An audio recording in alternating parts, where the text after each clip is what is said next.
नमस्कार विद्यार्थियों, मैं प्रमोद शर्मा। सामान्य विज्ञान हम पढ़ रहे हैं, जिसमें आज हम जो नया टॉपिक है उसको स्टार्ट करने वाले हैं, जो है मानव में पाचन। मानव में पाचन। काफ़ी बार इससे संबंधित जो है विभिन्न एग्जाम्स के अंदर इससे संबंधित प्रश्न पूछ लिए जाते हैं।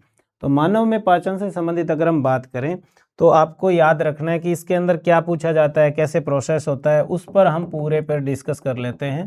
मानव में पाचन, तो मैं यहाँ से शुरू करता हूँ। मानव में पाचन।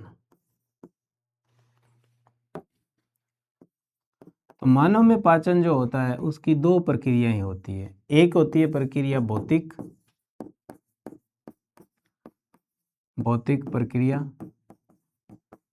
और एक होती है रासायनिक प्रक्रिया। रासायनिक प्रक्रिया। भौतिक प्रक्रिया में तो ज़्यादा कुछ प्रश्न नहीं होते हैं। ऑब्जेक्टिव टाइप बनने की संभावना कम होती है। दांतों से चबाना, काटना, लार मिलाना, बस ये जो आती है वो भौतिक प्रक्रिया। रासायनिक प्रक्रिया की अगर हम बात करें तो रासायनिक प्रक्रिया जो है वो अध्ययन की दृष्टि से 5 भागों में बांटकर पढ़ी जाती है। 5 भाग कौन कौन से हैं? ए, बी, सी, डी और ई, ये 5 भाग हैं। तो देखिए इनमें क्या क्या आता है। सबसे पहला जो आता है वो हिस्सा आता है अंतर्ग्रहण। अंतर्ग्रहण। दूसरा जो हिस्सा आता है वो आता है, अगर हम कहें तो पाचन।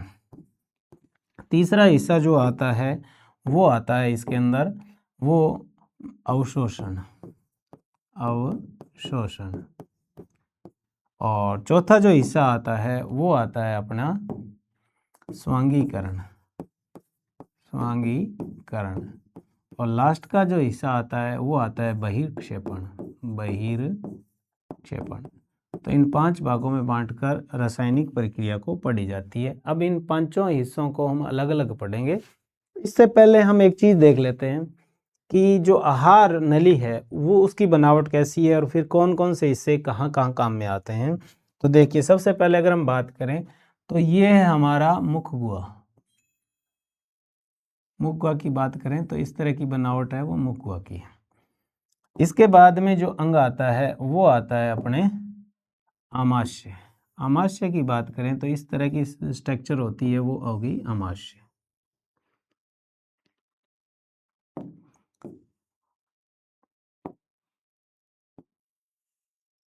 ये आमाशय, ये शरीर में बाईं ओर स्थित होता है और बाहर से इसे पेट कह देते हैं और अंदर आंतरिक भाग जो है वो इसका आमाशय कहलाता है। इसके बाद में आंत शुरू होती है और आंत की अगर हम बात करें तो आंत जो है वो मुख्य रूप से पहले आती है वो छोटी आंत है और उसके बाद में जो आती है वो बड़ी आंत है। ये इस तरह से ये छोटी आंत की स्ट्रक्चर है। छोटी आंत जो होती है वो लगभग 6.5 मीटर लंबी होती है और आंतरिक भाग जो होता है उसका उभार वाला होता है, ये भी याद रखोगे। इसके बाद में जो हिस्सा आता है वो आता है बड़ी आंत का। तो बड़ी आंत की अगर हम बात करें तो बड़ी आंत जो होती है वो यहाँ से शुरू होती है। इसका व्यास छोटी आंत की अपेक्षा ज़्यादा होता है और ये जो आंत होती है ये जो है हमारे शरीर के अंदर अवशोषण का कार्य भी करती है और ये अंग्रेजी के यू आकृति की इस तरह की बनावट की ये मुख्य रूप से होती है। ये अगर मैं कहूँ तो ये बड़ी आंत है। ये लो जी बड़ी आंत। इसी तरह से अगर हम और देखें इसमें और क्या होता है तो आपको याद रखना है कि जो ये छोटी आंत है इसका अगला हिस्सा होता है ग्रहणी। इसमें 2 अंग लगे रहते हैं। एक अंग की अगर हम बात करें तो इसके अंदर जो अंग लगा रहता है वो होता है यकृत। इस तरह की जो स्ट्रक्चर होती है वो यकृत की होती है और इसके अंदर जो थैली लगी रहती है वो होती है पित्त की थैली यानी पित्ताशय। दूसरा अंग जो है वो इस साइड के अंदर लगा रहता है और ये होता है अंगनाशय। तो ये जो है वो मुख्य रूप से पाचन का सिस्टम रहता है। तो आप याद रखोगे क्या क्या चीज़ होती है पाचन के अंदर। ये लो मैंने यहाँ तक ये था मिटो दिया। ताकि आपके कोई किसी तरह का कंफ्यूज नहीं रहे।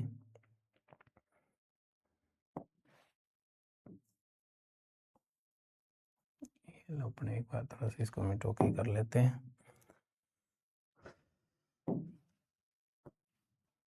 ये यकृत है और यकृत के अंदर जो होता है वो होता है पित्ताशय। ये अंग होते हैं। तो अब मैं नाम से आपको परिचित करा दूं इनका क्या क्या नाम होते हैं। सबसे पहले ये जो होता है वो होता है मुख गुहा। मुख गुहा, और मुख गुहा के अंदर 3 चीज़ें पढ़ी जाती है। क्या क्या चीज़ पढ़ी जाती है तो वो याद रखोगे, जीभ, लार और दांत। ये 3 चीज़ जो है मुख गुहा के अंतर्गत पढ़े जाते हैं। तो पहला हिस्सा ये हो गया। फिर ये जो हिस्सा है वो गर्सनी है, गर्सनी। इसके बाद में ये हिस्सा जो है वो आ जाता है आमाशय, और ये हिस्सा जो है वो कहलाता है यकृत, लीवर कह देते हैं जिसे, ईपर नाम भी है इसका। ये जो हिस्सा है ये कहलाता है अंगनाशय, और फिर ये इतना हिस्सा होता है ये कहलाती है ग्रहणी। तो यहाँ से स्टार्ट होगी और यहाँ तक का चलता है ग्रहणी का। और फिर जो आता है इसका आंत का जो हिस्सा है वो मध्यांतर कहलाता है, और उसके बाद का जो शेष हिस्सा है उसे ग्रहणी हो गई, मध्यांतर हो गई, और फिर इस बाकी का हिस्सा जो है वो कहलाता है क्षुधांतर। ये तीनों पार्ट जो होते हैं वो छोटी आंत के हिस्से कहलाते हैं। ये जो हिस्सा है जो हरे रंग में मैंने दिखाया है ये वर्धांतर होता है, यानी बड़े आंत का अगला हिस्सा होता है, और ये हिस्सा जो होता है वो कहलाता है मलाशय। ये तो बात हुई अंगों की कि भी कौन सा अंग क्या काम करता है। इसके अलावा अगर हम बात करें आंत की, तो आंत व्यास के आधार पर 2 प्रकार की होती है। आंत की बात करें तो आंत जो होती है वो व्यास के आधार पर, व्यास के आधार पर, व्यास के आधार पर आंत जो है वो 2 प्रकार की है। सबसे पहला जो प्रकार देखें हम तो इसके अंदर एक आती है छोटी आंत, छोटी आंत, और एक आती है वो है बड़ी आंत। दिख जाएगा आपको, बड़ी आंत। तो जो छोटी आंत होती है वो होती है लगभग 6.5 मीटर लंबी, 6.5 मीटर लंबी होती है, और जो बड़ी आंत होती है वो 1.5 मीटर लंबी, यानी 1.5 मीटर लंबी होती है। तो आप याद रखोगे कि आहार नली यहाँ से लेकर और मलाशय तक होती है, इसकी पूरे को आहार नली बोलते हैं, और पूरे की लंबाई होती है लगभग 33 फीट के आसपास। छोटी आंत जो होती है उसके पहले जो 3 हिस्से होते हैं या 3 भागों में बटी होती है, तो पहले 2 हिस्से होते हैं उनको बोलते हैं क्रमशः ग्रहणी, दूसरे हिस्से को बोलते हैं मध्यांतर, और तीसरा जो हिस्सा होता है उसे बोलते हैं क्षुधांतर। ये 3 हिस्से हैं और ये छोटी आंत हो जाती है। बड़ी आंत की अगर हम बात करें तो बड़ी आंत के 2 हिस्से होते हैं, एक हिस्सा होता है वर्धांतर और एक हिस्सा जो होता है वो कहलाता है इसका मलाशय। तो ये सारा कुछ जो था वो हमारे आहार नली की स्पष्टीकरण था। तो आप समझ ही गए होंगे कि भी ये जो हिस्सा है ये मुख हुआ है, और मुख हुआ जो होता है उसके अंदर ओडोंटोलॉजी के अंतर्गत इसका अध्ययन किया जाता है। और किस किस का अध्ययन, तो जीभ, लार और दांत का अध्ययन किया जाता है, बाकी के मैंने अंग बनाए। तो आप समझ गए होंगे। अब जो रासायनिक प्रक्रिया पढ़ी हमने, तो उस रासायनिक प्रक्रिया के अंदर अगर हमने बात करें तो सबसे पहले आता है अंतर्ग्रहण, अंतर्ग्रहण। दूसरा जो हिस्सा आता है वो आता है पाचन, तीसरा जो हिस्सा आता है वो आता है अवशोषण, चौथा जो हिस्सा आता है वो आता है स्वांगीकरण, स्वांगीकरण, और चौथा और लास्ट हिस्सा जो आता है वो आता है बहिर्क्षेपण। बहिर्क्षेपण। मैं ये डायग्राम के पास में ये क्यों लिख रहा हूँ, ताकि आपको मैं ये बता पाऊँ कि भी कौन से अंग में कौन सी क्रियाएं होती है, वो समझ में आया नहीं है आपको। अंतर्ग्रहण की अगर हम बात करें तो यहाँ से शुरुआत करते हैं। अंतर्ग्रहण के अंदर जो है आपको एक नाम याद रखना है, एपिग्लोटिस। और अंतर्ग्रहण का मतलब होता है निगलना। गला जो है उसके अंदर एपिग्लोटिस होता है, मांसपेशियों का बना। मेडुला ओब्लोगेटा जो है वो इसका नियंत्रण करता है। ये भोजन को निगलते समय श्वास नली में जाने से रोकता है और एपिग्लोटिस नाम है।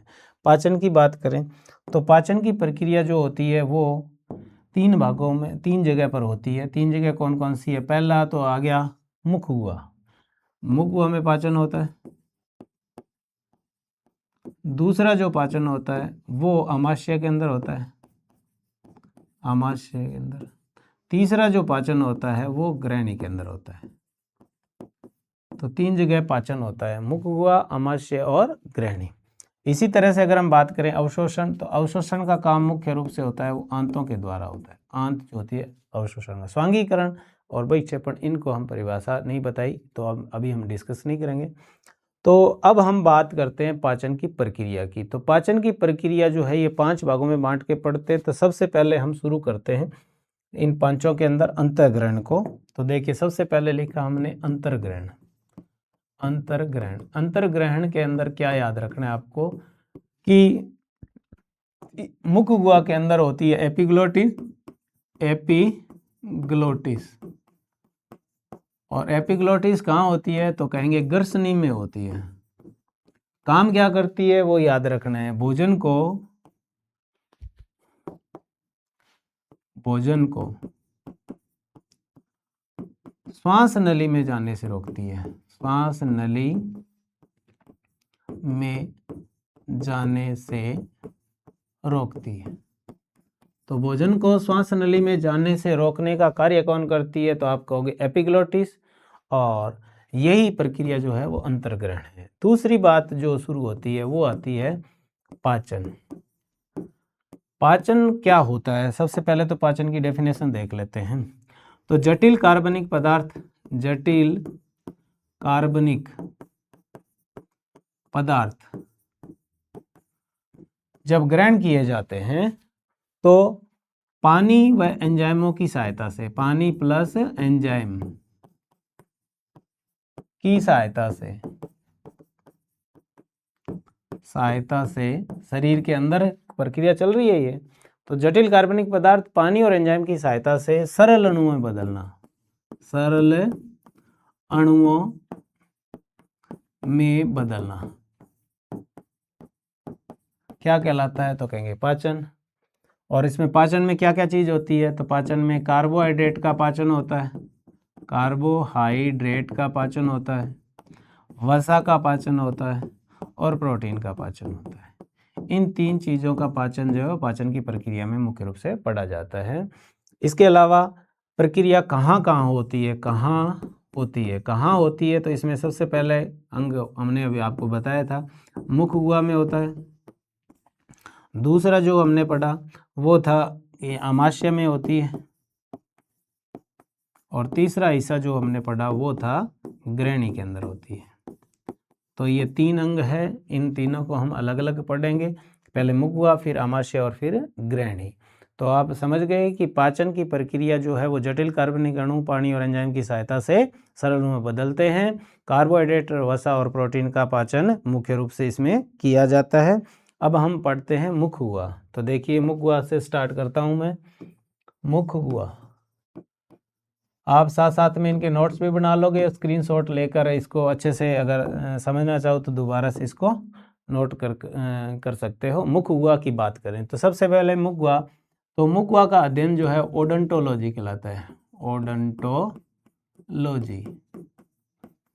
ओडोंटोलॉजी मुख गुहा का अध्ययन कहलाता है। मुख गुहा का अध्ययन।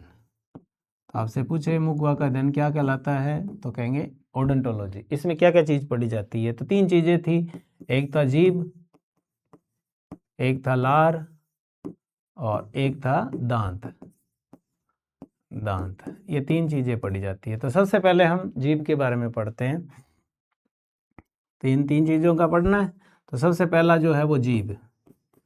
तो जीभ की बात करते हैं, जीभ से क्या संबंधित है, कैसे प्रश्न पूछ सकते हैं। तो जीभ के प्रश्न से संबंधित देखिए, इस पर अनेकों स्वाद ग्रंथियां हैं। अनेकों स्वाद ग्रंथियां पाई जाती हैं। अब हम बात कर लेते हैं जीभ की बनावट की। तो मान लीजिए जीभ इस तरह की बनावट की जीभ है। इसके अंदर सबसे पहले जो है वो अग्रभाग है। ये जो है ये जीभ का अग्रभाग है, ये अग्रभाग। और ये अग्रभाग जो है वो मीठे का एहसास करवाता है। इसके बाद में जो आता है वो आता है ये हिस्सा। ये हिस्सा इसका कहलाता है पार्श्व भाग। पार्श्व भाग। और ये एहसास कराता है खट्टे का। इसके बाद आता है वो आता है, इस हिस्से को छोड़कर काट देता हूं मैं इसको, बाकी का जो भी पोर्शन बचता है ये कहलाता है मध्य भाग। मध्य भाग। और मध्य भाग जो है वो मीठे का एहसास करवाता है। तो मीठे का एहसास जीभ के किस हिस्से से होता है, तो कहेंगे मध्य भाग से होता है। और लास्ट का जो बच जाता है वो है पश्च भाग। पश्च भाग। और पश्च भाग जो है वो कड़वे का एहसास करवाता है। कड़वे का एहसास, मीठे का एहसास, मध्य भाग में पार्श्व भाग खट्टे का और अग्र भाग मीठे का। तो जीभ की अगर हम बात करें तो जीभ पर अनेकों स्वाद ग्रंथि होती है। ठीक सेंटर के अंदर कोई भी ग्रंथि नहीं पाई जाती, यानी किसी प्रकार का स्वाद नहीं आता है। तो ये हुआ हमारा जीभ। दूसरी चीज़ हम इसी के साथ में देख लेते हैं। दूसरा जो आ जाता है, अलग से कर लेते हैं, चलो। दूसरा हिस्सा जो आ जाता है वो अपना आ जाता है लार। लार की अगर हम बात करें तो लार ग्रंथियां होती है 3 जोड़ी। याद रखना है, मुखवा में कितनी जोड़ी लार ग्रंथि होती है, तो याद रखोगे 3 जोड़ी होती है। प्रतिदिन मानव के मुख में लार कितनी बनती है, तो लगभग 1.5 लीटर लार जो है वो बनती है, लीटर। फिर लार में एंजाइम कौन से पाए जाते हैं? 2 एंजाइम पाए जाते हैं लार में मुख्य रूप से। तो 2 एंजाइमों की अगर हम बात करें तो पहला जो एंजाइम है वो पाया जाता है टाइलिन। टाइलिन बोल देते हैं या टालुइन बोल देते हैं। टालुइन, टाइलिन या टालुइन। ये क्या करता है, तो आपको याद रखना है, ये स्टार्च को माल्टोज में बदलता है। स्टार्च को माल्टोज में बदलता है। टोज में बदलता है। फिर हम बात करें दूसरा एंजाइम, तो दूसरा एंजाइम जो पाया जाता है वो होता है इसके अंदर लाइसोजाइम। लाइसोजाइम। तो लाइसोजाइम क्या काम करता है, तो ये भोजन में उपस्थित हानिकारक बैक्टीरिया को नष्ट करता है। बैक्टीरिया को नष्ट करता है। तो ये याद रखोगे कि लार के अंदर 2 एंजाइम पाए जाते हैं, एक टाइलिन और एक लाइसोजाइम। टाइलिन स्टार्च को माल्टोज में बदलता है और लाइसोजाइम जो होता है वो हानिकारक बैक्टीरिया को नष्ट करता है। लाइसोजाइम की एक खास बात और आप याद रखोगे, ये जो है वो पसीने में और आंसुओं में भी पाया जाता है। आपको याद रखना है, पसीना और आंसुओं में भी पाया जाता है। तो ये मुख्य रूप से था मुख गुहा के 2 भागों का बात कर ली हमने, एक जीभ और एक लार। नेक्स्ट अगर हम बात करें तो इसमें क्या होता है वो आप देखिए कि नेक्स्ट में अपना थोड़ा पेज निकालना पड़ेगा मेरे को, वाइट पेज निकाल लेते हैं। इसके अंदर नहीं निकल रहा, चलो इसको डिलीट करके फिर अपने उसको आगे देख लेते हैं, दोबारा से इसको कर लेते हैं। तो ये था मुख गुहा। नेक्स्ट में हम देख लेते हैं इसमें कि आगे जो है वो दांत के बारे में हम स्टडी कर लेते हैं कि दांत के बारे में कैसे दांत जो है वो बना होता है, तो वो आपको याद रखना है। तो दांत के बारे में हम बात करें तो दांतों में दांत जो है वो कैल्शियम और फास्फेट के बने होते हैं। दांत भरने में डॉक्टर जो है वो किस किस का यूज करता है, तो आपको याद रखना है सिल्वर अमलगम का यूज करता है। सिल्वर बोलते हैं चांदी को, अमलगम बोलते हैं पारे के घोल को। तो पारा और सिल्वर जो है वो यूज किया जाता है और उससे फिर क्या करते हैं डॉक्टर जो है दांत का अंदर जो का कीड़े हैं वो निकालने के बाद में दांत जो कट जाता है उसको भरने में काम में लेता है।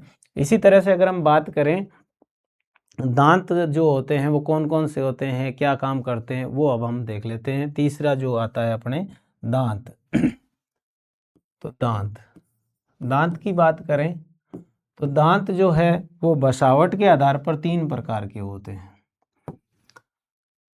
बसावट के आधार पर 3 प्रकार के, बसावट के आधार पर कैसे, सबसे पहले आते हैं गर्त दंती। गर्त दंती का मतलब होता है मसूड़े की हड्डी में धसे होते हैं, मसूड़े की हड्डी में धसे होते हैं, इस कारण से इन्हें कहते हैं गर्त दंती। फिर दूसरा प्रकार द्विबार दंती कहते हैं, द्विबार दंती यानी जीवन में 2 बार आते हैं, जीवन में 2 बार आते हैं, पहले अस्थाई आते हैं फिर स्थाई आते हैं, तो इस कारण से 2 बार आते हैं, 2 बार आते हैं। तीसरा जाता है विषम दंती। विषम दंती की अगर हम बात करें तो विषम दंती में क्या होगा, बनावट के आधार पर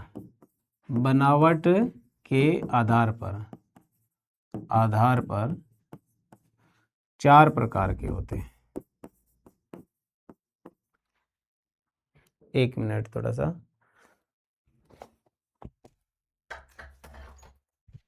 नया पेज चाहिए तो 2 ही पेज थे, मेरे को और चाहिए था।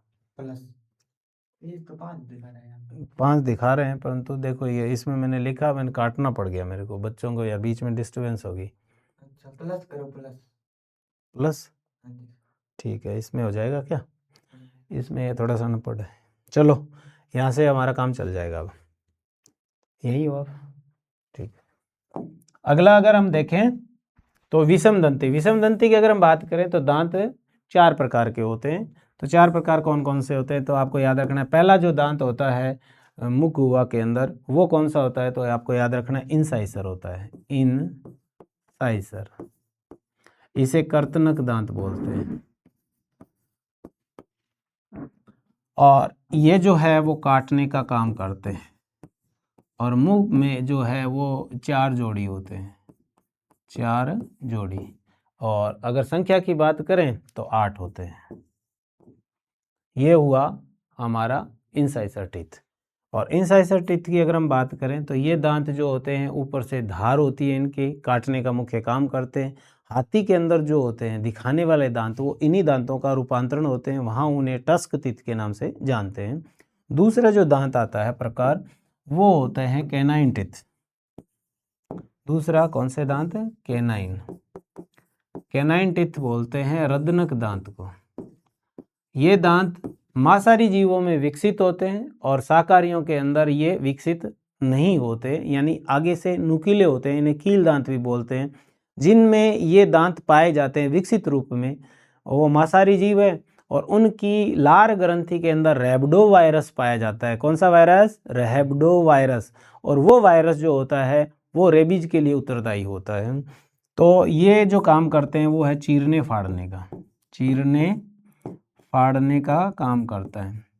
और ये जो होते हैं वो 2 जोड़ी होते हैं, 2 जोड़ी। टोटल की अगर हम बात करें तो 2 निचले जबड़े में और 2 ऊपरी जबड़े के अंदर होते हैं। टोटल जो है इनकी संख्या होती है वो 4 होती है।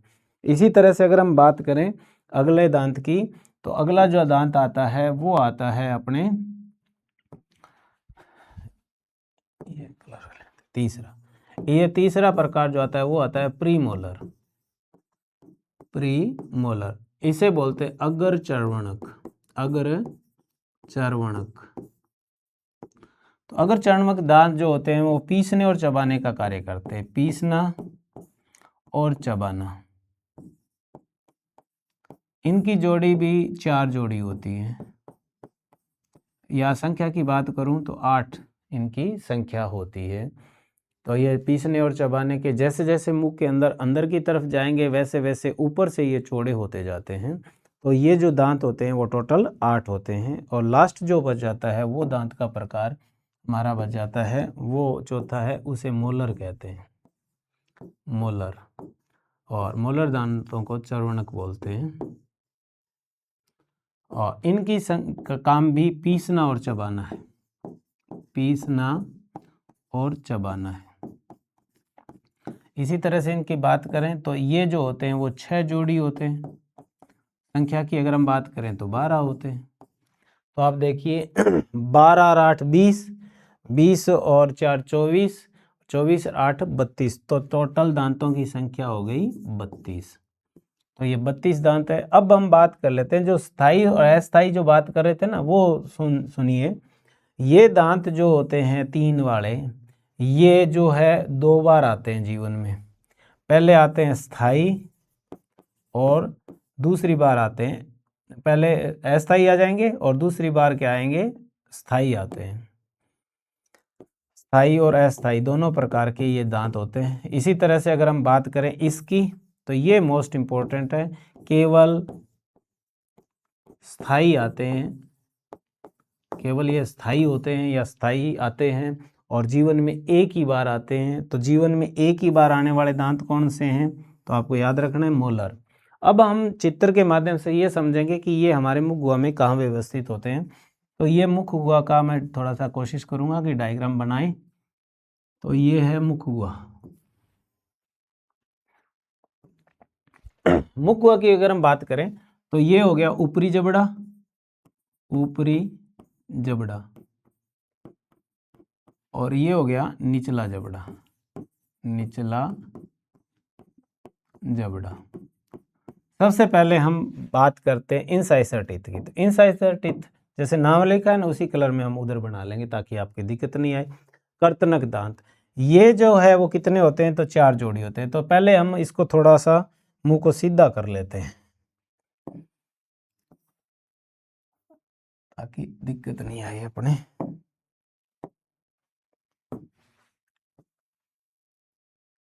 ये मुख गुहा है, मान लीजिए। इसके अंदर अध्ययन की दृष्टि से मुख गुहा को 4 भागों में बांटकर पढ़ा जाता है। 4 भाग की बात करें ना, ये 4 हिस्से हो गए, ठीक है। तो सबसे पहले है इंसाइसर टीथ। इंसाइसर टीथ की अगर हम बात करें तो इंसाइसर टीथ देखिए 1 और 2 इस साइड में, 1 और 2 इस साइड के अंदर, 4 नीचे हो गए, 4 ही ऊपर हो जाएंगे, 1 2 3 और 4, ये 4 हो गए। इसके बाद में आ जाते हैं कैनाइन टीथ, जिसे रत्नक दांत कहते हैं, काट चीरने फाड़ने का जो काम करते हैं। उनकी अगर हम बात करें तो वो दांत जो होते हैं वो कील दांत कहलाते हैं। इस तरह की बनावट के होते हैं, तीखे होते हैं। इसके बाद में जो दांत आते हैं वो प्री मोलर आते हैं, और प्री मोलर की अगर हम बात करें तो प्री मोलर जो होते हैं वो 2 इधर 2 इधर, यानी देखो लिखा है ना 4 जोड़ी, तो 2 जोड़ी ये होगी और 2 जोड़ी ये होगी, एक और एक यहाँ और एक और एक यहाँ, ये टोटल जो है वो 8 होते हैं। इसके बाद में मोलर की बात करें तो मोलर दांत जो होते हैं वो टोटल 12 होते हैं, 6 जोड़ी होते हैं। तो 1 2 और 3, और इधर ये करें तो 1 2 3, इधर करें तो 1 2 3, इधर करें तो 1 2 और 3। ये इस तरह से जो है दांतों की व्यवस्था है। कलर के साथ में मैंने मैच कर ली, फिर भी मैं लिख देता हूँ ताकि आपके दोबारा से जब डायग्रामेटिकल आप समझो इसको तो नहीं। ये दांत जो होते हैं वो इंसाइसर हैं, तो आई लिख सकते हैं अगला अक्षर जो है। फिर कैनाइन टीथ है, तो ये दांत हो गए वो कैनाइन हो गए। फिर है प्रीमोलर, तो ये जो दांत होते हैं वो प्रीमोलर, और ये दांत होते हैं वो मोलर। तो इस तरह से ये दांतों की व्यवस्था होती है। फिर आ जाती है दंत सूत्र, दंत सूत्र। दंत सूत्र की अगर हम बात करें तो इसी क्रम में दांतों को है ना ऐसे ही पढ़ा जाता है यूं करके, यानी काउंटिंग लगती है ना, तो ऐसे लगाएंगे 3 4 5 6 7 8 ऐसे। इधर से काउंटिंग करेंगे ना तो ऐसे लगाएंगे 1 2 3 4 5 6 7 8। इसी क्रम में इधर से पढ़ लेंगे इनको, तो कैसे आएगा 1 2 3 4 5 6 7 और 8। और ऐसे कैसे इधर से करेंगे तो आ जाएंगे 1 2 3 4 5 6 7 और 8। ये इस तरह से पढ़े जाते हैं। दंत सूत्र की बात करें तो इनके नाम के पहले पहले अक्षर और सीक्वेंस में लिखे जाते हैं, अंश और हर के रूप में लिखे जाते हैं। तो कैसे होगा, I/I प्लस में C/C प्लस में PM/PM और फिर M/M। ये इस तरह से सूत्र बनता है। संख्या के हिसाब से करें तो एक पक्ष इसमें पढ़ा जाता है, इधर वाला कर लो चाहे उधर वाला। हम एक इधर वाले में पढ़ें तो कैसे बनेगा दंत सूत्र, वो आप और देख लीजिए। इसमें दंत सूत्र की संख्या के हिसाब से तो 2 है, फिर 1 है, फिर 2 है, फिर 3 है। तो देखिए पहले में इन साइड से 2, निचले जबड़े में ऊपर जबड़े में 2, फिर C/C तो ये एक ऊपर है और एक नीचे है। फिर अगर हम बात करें प्रीमोलर की, 2 ऊपर वाले में 2 निचले वाले के अंदर है, तो 2/2 और लास्ट में आ जाता है 3/3। तो इस तरह से ये दांत जो है वो संख्या देखें इनकी तो टोटल 16 बनेगी। ये सूत्र को डबल कर देते हैं तो 32 हो जाएगी। तो ये दंत सूत्र है। बच्चे की दंत सूत्र की अगर हम बात करें तो बच्चे का दंत सूत्र जो होता है उसमें थोड़ा सा चेंज होता है, उसको आप देख लोगे उसमें क्या किया जाता है। तो दंत सूत्र की अगर हम बात करें तो बच्चे का दंत सूत्र जो होता है उसके अंदर क्या होगा, तो आप याद रखोगे प्लस का लगाए चाहे नहीं लगाए उससे कोई फर्क नहीं पड़ता है। तो उसमें क्या होगा, बच्चे का जो दंत सूत्र होता है उसमें होता है 2/2 प्लस में 1/1 प्लस में 0/0 और प्लस में 3/3। ये जो होता है वो बच्चे का दंत सूत्र होता है। सामान्य दंत सूत्र जो होता है वो ऊपर वाला होता है। तो हमने मुख गुहा के अंदर जो तीनों चीजें थी, जीभ, दांत और लार, उन तीनों का अध्ययन कर लिया। अब भोजन जो है वो ग्रसनी से होता हुआ आमाशय के अंदर पहुंचता है। तो अब हम पढ़ेंगे अगले में आमाशय। आमाशय की अगर हम बात करें तो आमाशय कैसा होता है, देखिए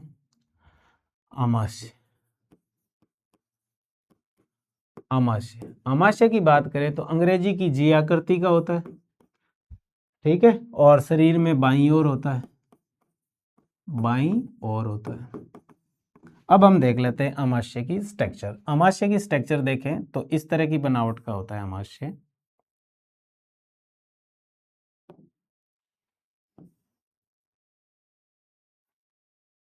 ये आमाशय, क्योंकि इसके बाद में तो आर नली शुरू होगी। तो सबसे पहले आमाशय के अंदर क्या होता है, मांसपेशियों से बनी होता है। और आमाशय के अंदर यहाँ ऐसे यहाँ होती है जठर ग्रंथियां। ये रेड कलर में मैं दिखा रहा हूं, ये है जठर ग्रंथि। पहले हम जठर ग्रंथि को कंप्लीट कर लेते हैं। जठर ग्रंथि से जठर रस बनता है। और ये जो जठर रस होता है इसका अगर पीएच की बात करें तो इसका पीएच जो होता है 0.9 से लेकर 1.5 होता है।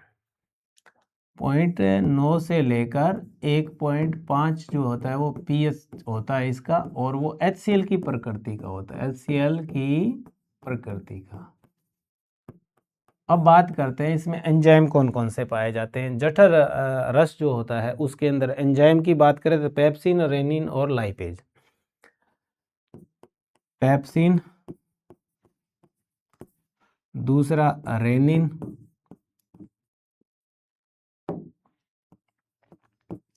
और तीसरा है वो लाइपेज। क्या क्या काम करते हैं वो और देख लेते हैं इसको। सबसे पहले हम बात करते हैं पेप्सिन की। तो पेप्सिन जो होता है वो एंजाइम क्या काम करता है, तो याद रखना कि ये जो है वो मुख्य रूप से प्रोटीन के पाचन में सहायक होता है और प्रोटीन का पेप्टीन और पेप्टाइड में बदलता है। प्रोटीन को पेप्टीन और पेप्टाइन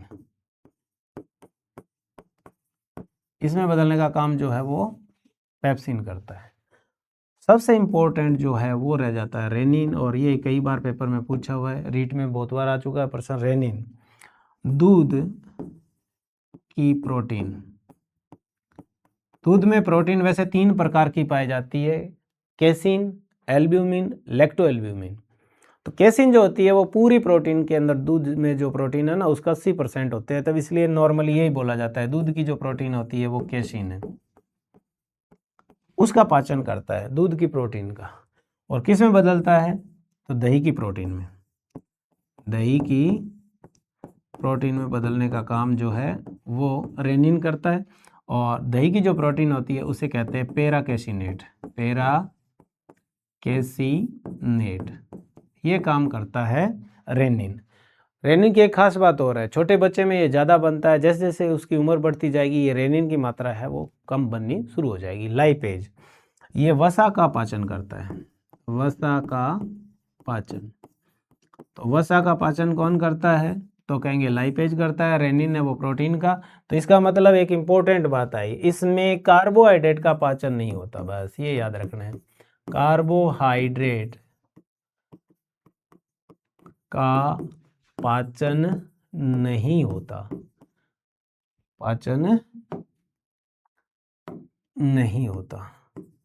तो आपको याद रखना है कि अमाशय में किसका पाचन नहीं होता, तो आपको याद रखना है कि इसमें कार्बोहाइड्रेट का पाचन नहीं होता, ये इंपॉर्टेंट फैक्ट है इसका, तो याद रखोगे। अब बात ये आती है कि जब ये अम्ल है तो इस अम्ल को अमाशय जो है वो गल जाना चाहिए था। तो आपको याद रखना है कि जठर रस से,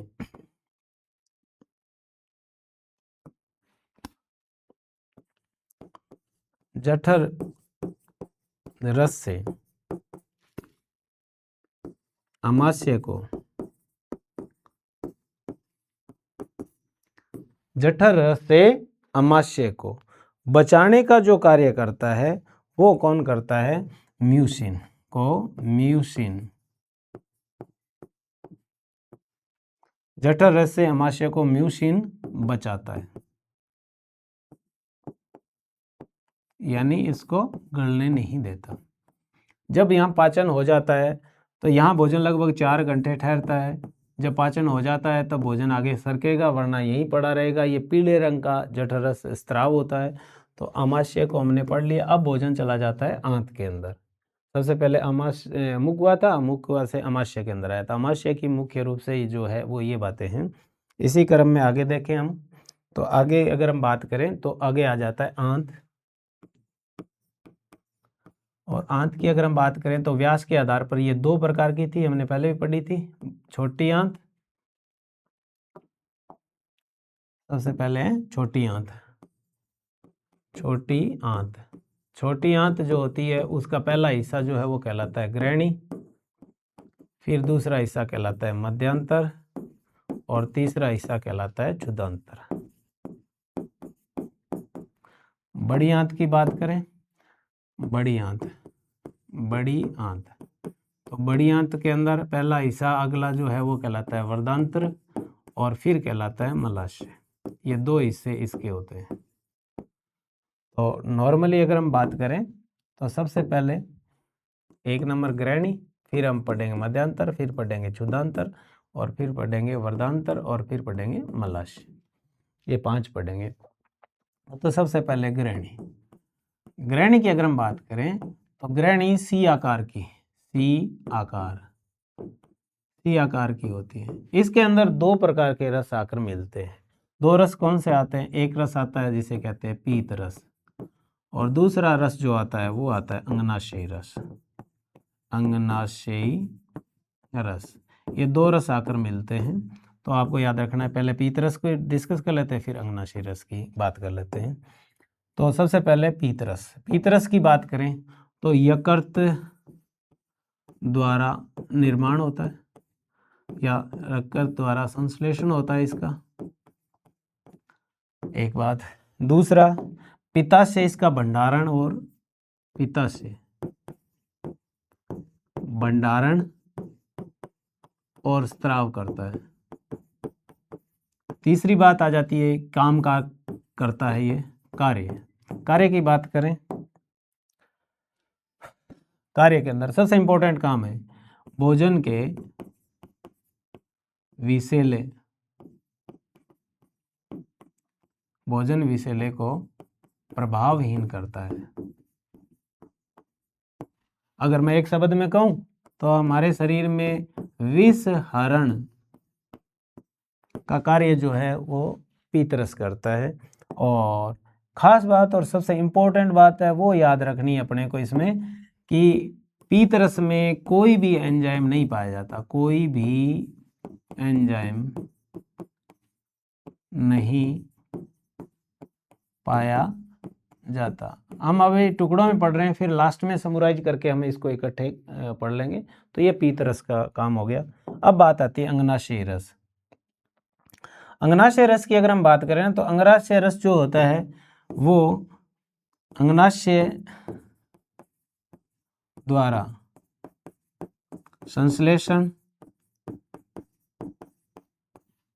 यानी इसका संश्लेषण है वो अंगनाशय करता है, भंडारण और स्त्राव, तीनों काम इसी के द्वारा ही किए जाते हैं। इसके अलावा अंगनाशय रस जो होती है उसकी क्या खास बात होती है, इसे पूर्ण पाचक रस कहते हैं, पूर्ण पाचक रस कहते हैं। फिर अंगनाशय जो है, अंगनाशय ये अंतःस्त्रावी और बहिस्त्रावी दोनों ग्रंथियां हैं, ये याद रखोगे। और अंगनाशय के अंदर जो एंजाइम है, एंजाइम अंगनाशय रस के अंदर जो एंजाइम है वो कौन कौन से हैं एंजाइम। तो एंजाइम की अगर हम बात करें तो अंगनाशय रस के अंदर रस में क्या क्या चीज़ पाई जाती है तो वो अपने ध्यान से देखेंगे और वो इम्पोर्टेंट भी बहुत है। तो तीनों को याद रखना है कि अंगनाशय रस के अंदर कौन कौन से एंजाइम है वो पाए जाते हैं। तो अंगनाशय रस जो है वो तीनों चीज़ों का पाचन करता है। और तीनों चीज़ों के अंदर अगर हम बात करें तो कौन कौन से एंजाइम पाए जाते हैं, इसमें ट्रिप्सिन, एमाइलेज और लाइपेज तीनों एंजाइम पाए जाते हैं। ट्रिप्सिन, एमाइलेज और लाइपेज, ट्रिप्सिन, ट्रिप्सिन, लाइपेज और माइलेज, माइलेज, ये तीन एंजाइम इसमें पाए जाते हैं। ट्रिप्सिन, लाइपेज और माइलेज, ये तीनों एंजाइम है, सॉरी माइलेज नहीं, लाइपेज, गलत लिख दिया मैंने, लाइपेज, लाइपेज, लाइपेज हो गया, ट्रिप्सिन हो गया और एक अमाइलेज, अमाइलेज, ये तीन एंजाइम पाए जाते हैं। देखिए ट्रिप्सिन जो होता है वो प्रोटीन का पाचन करता है, लाइपेज जो है वो वसा, और अमाइलेज जो होता है वो कार्बोहाइड्रेट का पाचन करता है, कार्बोहाइड्रेट का। तो ट्रिप्सिन प्रोटीन का करता है, अमाइलेज जो होता है, अमाइलेज वो एंजाइम कार्बोहाइड्रेट का, और लाइपेज जो है वो वसा का पाचन करता है। इस कारण से इसे पूर्ण पाचक रस कहते हैं। अब पाचन की प्रक्रिया जो है वो यहाँ हमारे कंप्लीट होगी, यानी ग्रहणी तक आके भोजन जो है वो पूर्ण रूप से पच जाता है। इसके बाद में अगला आता है मध्यांतर। मध्यांतर की बात करें तो इसमें कोई पाचन नहीं होता, कोई पाचन नहीं होता। आप लगातार इसको सीरियसली देख रहे हो तो आपको समझ में आएगा अंतःग्रहण के बाद में जो पाचन था वो पाचन कंप्लीट हो गया। अब अगला जो प्रोसेस है हमारा वो है अवशोषण। अवशोषण, अवशोषण की बात करें तो क्या होता है, अवशोषण में आंत जो है वो मुख्य रूप से भूमिका निभाती है अवशोषण में। और आंत के अंदर एक होती है छोटी आंत, ठीक है, और एक होती है बड़ी आंत। तो अगर हम बात करें छोटी आंत की तो समझिए छोटी आंत को, छोटी आंत जो है वो अंदर से ऐसे होती है और ऐसे उभार वाली होती है, ऐसे ही उभार होते हैं इसमें, ऐसी ही बनावट जो होती है ना बड़ी आंत की होती है। परंतु इसमें अंतर होता है अवशोषण का कि किस चीज़ का अवशोषण करती है और किसका नहीं करती, ये चीज़ हमारे को देखनी है। तो ऐसे यूँ करके इसमें रसांकुर पाए जाते हैं, ये छोटी आंत के अंदर रसांकुर है। पूरी आंत जो होती है वो लगभग होती है, छोटी आंत जो बात करी थी वो 6.5 मीटर और बड़ी आंत जो थी वो हमारी थी 1.5 मीटर की। ये चीजें हैं वो रसांकुर है, रसांकुर। अब आप देखिए इसमें क्या पाचन अवशोषण की प्रक्रिया जो है वो उसमें क्या होता है। तो देखिए छोटी आंत में रसांकुर जो है, रसांकुर भोज्य अवयवों का अवशोषण किस किस को छोड़कर, पानी और खनिज लवण, इन दो को छोड़कर।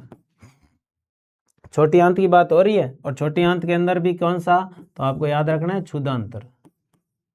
अब ये क्षुधांतर का काम होता है, ठीक है। तो क्षुधांतर जो है रसांकुर लगे होते हैं वो भोज्य अवयवों को अवशोषण करती है, और किसको छोड़कर, पानी और खनिज लवण को छोड़कर। अब बात आती है बड़ी आंत का। बड़ी आंत में भी रसांकुर होते हैं, तो यहाँ किसका अवशोषण होता है, पानी व खनिज लवणों का अवशोषण होता है। तो पानी व खनिज लवणों का अवशोषण जो है वो कहाँ होता है, तो कहेंगे बड़ी आंत के अंदर। तो और बड़ी आंत के अंदर जो अगला हिस्सा है ना वो इसका अवशोषण करता है, जिसे कहते हैं वर्धांतर, वर्धांतर। तो अभी हमने जो पढ़ा ना, आपको याद हो, छोटी आंत में ग्रहणी पाचन का हो गया, मध्यांतर जो है वो कोई काम नहीं करता, क्षुधांतर और वर्धांतर ये दोनों जो है वो अवशोषण का काम करती है। तो अवशोषण हो गया हमारा पूरा, और इसके बाद में जो अपचा भोजन है वो आंत के जो बड़े लास्ट हिस्सा है मलाशय उसमें चला जाता है। तो इस तरह से हमने जो है वो 2 पढ़ लिए। और 2 की अगर हम बात करें तो हमने सबसे पहले अंतर्ग्रहण पढ़ा, अंतर्ग्रहण। तो अंतर्ग्रहण में निगलना हो गया, जिसमें हमने एपिग्लोटिस को पढ़ा। दूसरा जो हिस्सा रासायनिक में पढ़ा था वो था पाचन। तो पाचन की अगर हम बात करें तो हम ये जान चुके हैं कि पाचन की जो प्रक्रिया है वो कहाँ कहाँ होती है। तो आपने देखा होगा कि पाचन की प्रक्रिया जो है वो मुख गुहा में हुई, दूसरा जो है वो आमाशय में हुई, और तीसरा जो है वो हुई ग्रहणी के अंदर। यहाँ 3 हिस्सों के अंदर जो है वो पाचन की प्रक्रिया हुई। इसी तरह से अगला हिस्सा अगर हम देखें इसका, तो वो आ जाता है अपना तीसरा अवशोषण। अवशोषण, अवशोषण की अगर हम बात करें तो अवशोषण में क्या हुआ, तो कहेंगे जो पचा हुआ था वो रसांकुर ने शौक के खून में मिला दिया। तो अवशोषण की कार्य कहाँ हुआ, तो आपको याद रखना कि अवशोषण का जो कार्य होता है वो होता है सबसे पहले तो क्षुधांतर के अंदर, क्षुधांतर के अंदर, और जिसमें पानी और खनिज लवण का अवशोषण नहीं होता। दूसरा जो आता है वो वर्धांतर। तो यहाँ तक हम पढ़ चुके, ये रासायनिक प्रक्रिया थी, रासायनिक प्रक्रिया। अब हमारा जो लास्ट का आ जाता है वो आ जाता है स्वांगीकरण। चौथा हिस्सा है वो स्वांगीकरण। स्वांगीकरण, स्वांगीकरण को हम देखते हैं क्या होता है स्वांगीकरण। तो देखिए स्वांगीकरण की बात करें तो अवशोषित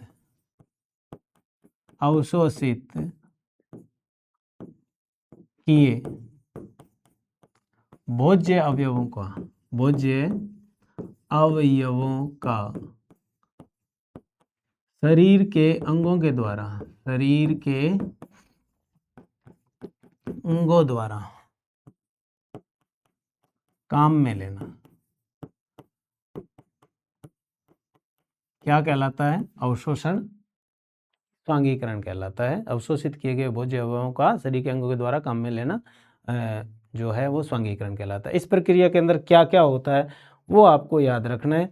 तो सबसे पहले अगर हम देखें इसके अंदर निम्न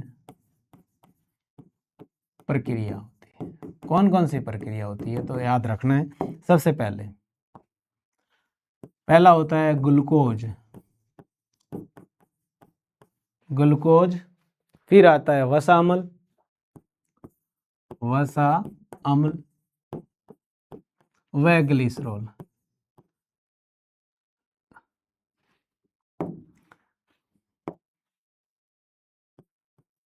ग्लिसरॉल, इससे शरीर को ऊर्जा मिलती है। ग्लूकोज, वसामल और ग्लिसरॉल, इनसे ऊर्जा मिलती है। तो पहले नंबर पे लिखा हमने ग्लूकोज, सेकंड नंबर पे लिखा हमने वसामल और तीसरे नंबर पे लिखा ग्लिसरॉल। तो ऊर्जा किससे मिलती है आप देख सकते हो, अच्छे से याद रखना इनको, सबसे ज़्यादा प्रमुख रूप से ग्लूकोज से मिलती है। दूसरा जो हमारे शरीर में, तो जैसे कार्बोहाइड्रेट और वसा की बात होगी, अब बच जाता है दूसरा हमारे प्रोटीन। प्रोटीन का जो शरीर में क्या क्या काम है, तो प्रोटीन का आपको याद रखना है कि प्रोटीन से शरीर के टूट फूट की मरम्मत, शरीर की टूट फूट की मरम्मत किससे होती है, तो कहते हैं प्रोटीन। नई कोशिका जो बनती है वो, नए ऊतक जो बनते हैं वो सारे किसके बने होते हैं, प्रोटीन के। और सबसे इम्पोर्टेंट जो आपको याद रखना है वो कि एंजाइम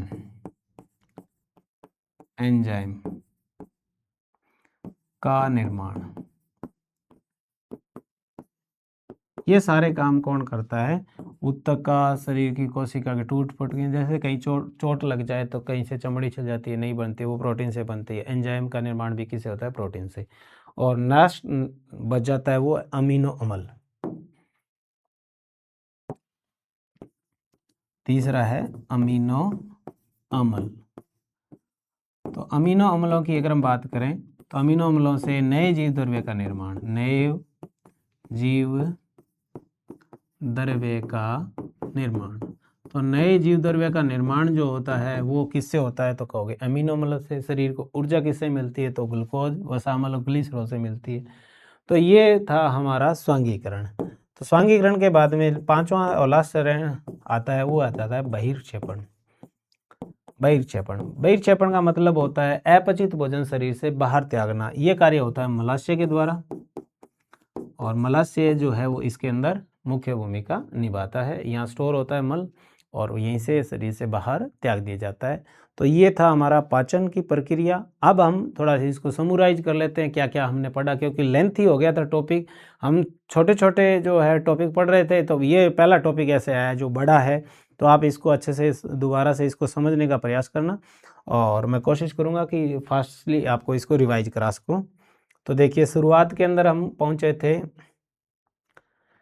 स्टार्टिंग में यहाँ से, पाचन की प्रक्रिया दो भागों में, भौतिक और रासायनिक। अंतर्ग्रहण, निगलना। पाचन के अंदर जटिल कार्बनिक सरल अणुओं में बदलते हैं। अवशोषण होता है आंत के द्वारा, पचा हुआ भोजन जो है वो आंतों के अंदर जो रसांकुर होते हैं वो अवशोषित करके खून में मिला देते हैं। स्वांगीकरण है, जो कुछ भी हमने अवशोषित किया है वो शरीर के अंगों के द्वारा काम में लेना स्वांगीकरण। बहिक्षेपण होता है वो अपचित भोजन शरीर से बाहर त्यागना। अब हमने पढ़ा था ये आहार नली थी, सबसे पहला हिस्सा जो है मुख हुआ, फिर आमाशय आया, फिर ये छोटी आंत है, फिर इसके बाद में बड़ी आंत थी। छोटी आंत 3 हिस्सों में बंटी हुई है, ग्रहणी, मध्यांतर और क्षुधांतर। बड़ी आंत 2 हिस्सों में बटी है, वृद्धांतर और मलाशय।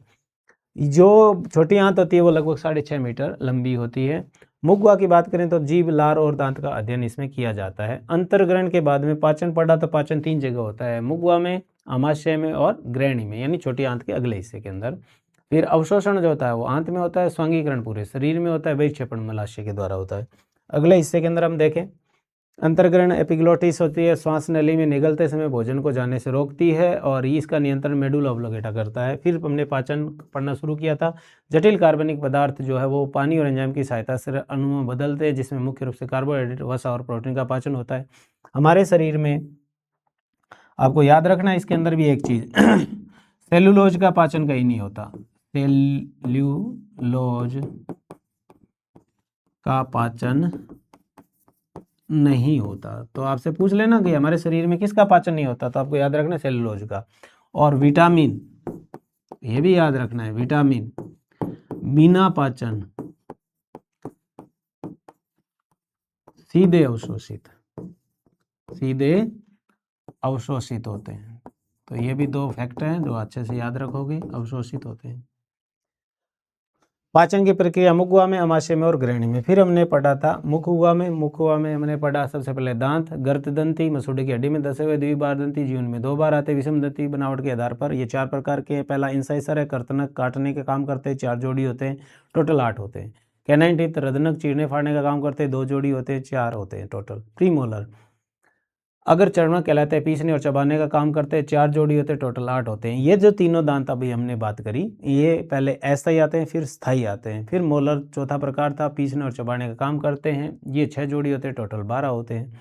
ऊपरी जबड़ा और निचली जबड़े की बात करें तो 16-16 होते हैं। और फिर मैंने आपको क्रम बता दिया था, ये दंत सूत्र होता है ICPMM। ये सीक्वेंस याद रखनी है। इस क्रम को तोड़कर भी पूछ सकते हैं दंत सूत्र का सही क्रम है, तो आपको याद रखना है ये कैसे आपको जचाना है। इसके बाद में हमने पढ़ा, लार पढ़ी और जीभ पढ़ी थी। तो लार का वो थोड़ा सा मिस्टेक की वजह से अपने पेज नहीं खुल पाया था, तो मैं आपको बता देता। लार में एक एंजाइम पाया जाता है लाइसोजाइम, जो पसीने में भी पाया जाता है और आंसू में भी पाया जाता है। पसीने में आने वाली दुर्गंध का कारण है वो लाइसोजाइम है। इसके अलावा हमने पढ़ी थी जीभ। जीभ के आगे की जो स्वाद ग्रंथि है उनके बारे में पढ़ा था। अग्रभाग जो होता है वो मीठे का एहसास, पश्च भाग जो है कड़वे का, पार्श्व भाग खट्टे का और मध्य भाग जो है नमकीन का। फिर भोजन पहुंचता है अमाशय में। अमाशय के अंदर जठर ग्रंथियां हैं जो जठरस छोड़ती है। जठरस का पीएच होता है 0.9 से 1.5। एसिल प्रकृति का होता है। इसके अंदर पेप्सिन, रेनिन, लाइपेज 3 एंजाइम पाए जाते हैं। अमाशय के अंदर कार्बोहाइड्रेट का पाचन नहीं होता। अमाशय की दीवारें जो है वो म्यूसिन के कारण से बचती है, वरना ये खत्म हो जाएगी। तो अमाशय को जठर रस से बचाने का कार्य कौन करता है, तो म्यूसिन करता है।